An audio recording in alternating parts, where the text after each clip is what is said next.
Fazilat abijanima, Instagram orqali juda ham ko'p kelgan savollar bor. Shularga qisqacha javob berib o'ting.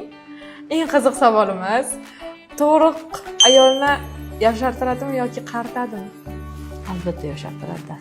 Qiz bolani necha yoshdan ginekolog guruhiga olib kelish kerak? O'zi asosan 14 yoshdan 49 yoshgacha reproduktiv yosh hisoblanadi. 14 yoshdan keyin olsa bo'ladi bemalol. Homiladan saqlanish uchun tabletka yoki svecha nomini ayting.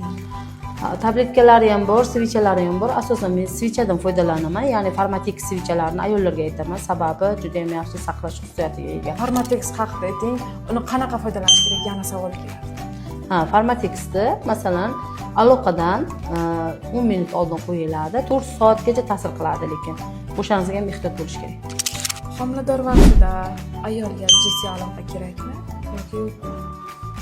Albatta kerak. Nima? Homilador bo'ladigani bu birga yotish kerak emas, aloqa qilish kerak emas degani emas. 9 oygacha bemalol jinsiy hayot davom ettirish mumkin.